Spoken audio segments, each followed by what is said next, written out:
Hello everyone, welcome to my YouTube channel.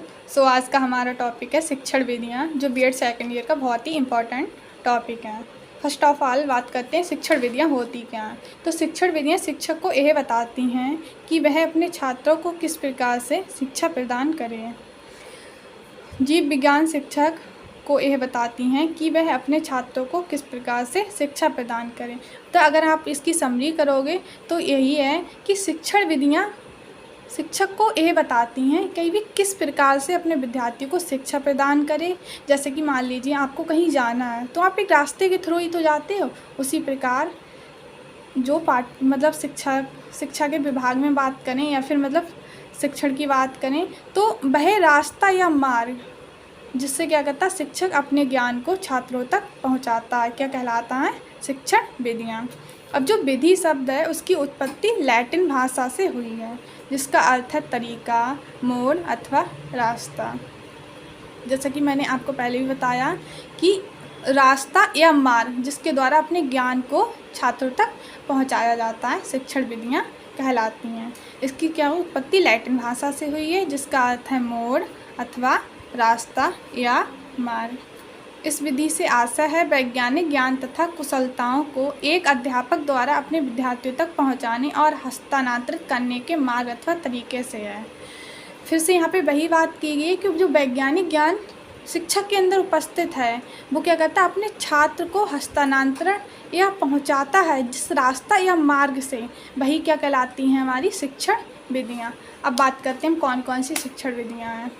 तो यहाँ पे मोस्ट कुछ दी हैं। नंबर 1 प्रदर्शन विधि, प्रयोगशाला विधि, अनुसंधान विधि, प्रायोजन विधि, समस्या समाधान विधि। अब आते हैं सर्वोत्तम विधि या फिर सर्वश्रेष्ठ या फिर सबसे अधिक उपयोग में लाने वाली विधि या फिर बोल सकते हैं सबसे एक्सीलेंट। कौन सी है?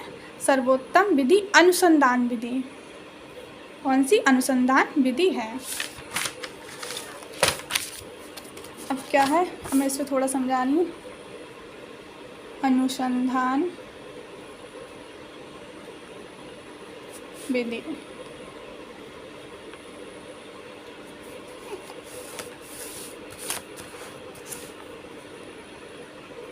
इसकी उत्पत्ति कहाँ से हुई है? हेरिस्को शब्द से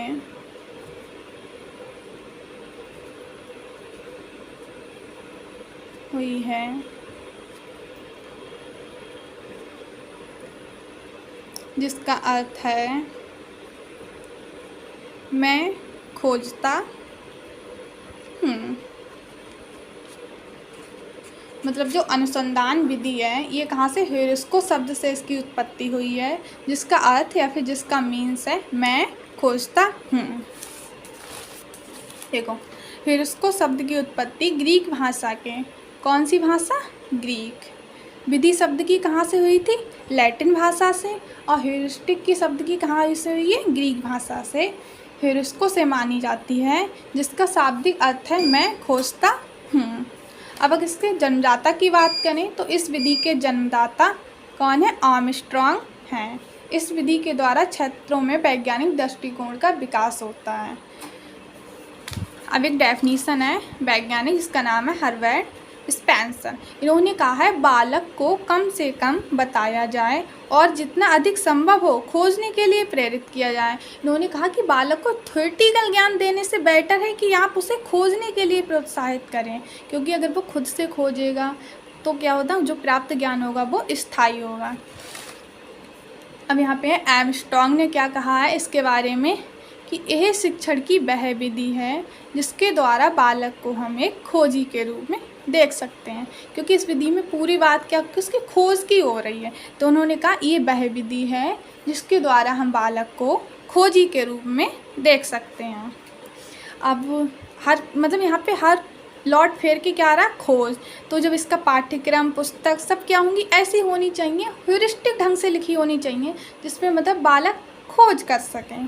तो क्या इस विधि में काम आने वाली पुस्तकें भी ह्यूरिस्टिक ढंग से लिखी होनी चाहिए, जिससे कार्य करते समय छात्रों को सुगमता रहे। यह विधि व्यवहारिक रूप से अधिक उपयोगी नहीं है, क्योंकि ये क्या खोज पर बल दे रही है। व्यवहारिक रूप से इतनी अधिक उपयोगी नहीं है। खोज पर बल दे रही, तो क्या है, वैज्ञानिक दृष्टिकोण का विकास हो रहा है। वैज्ञानिक विधि है लेकिन व्यवहारिक रूप से अधिक उपयोगी नहीं है। अब आती बात इसके गुण की। अनुसंधान विधि में छात्र स्वयं कार्य करके समस्याओं के हल प्राप्त करते हैं। यह विधि शैक्षिक दृष्टि से महत्वपूर्ण है क्योंकि इसके द्वारा विद्यार्थियों में वैज्ञानिक दृष्टिकोण का विकास होता है। इस विधि की सफलता अध्यापक द्वारा वातावरण तैयार करने की क्षमता पर निर्भर करती है। इससे शिक्षक द्वारा प्रदान किया गया मार्गदर्शन और प्रोत्साहन छात्रों को नए ज्ञान की खोज करने में अग्रसर रहता है। जैसा कि मैंने आपको बताया, इस पूरी विधि में किसकी बात हो रही, खोज की।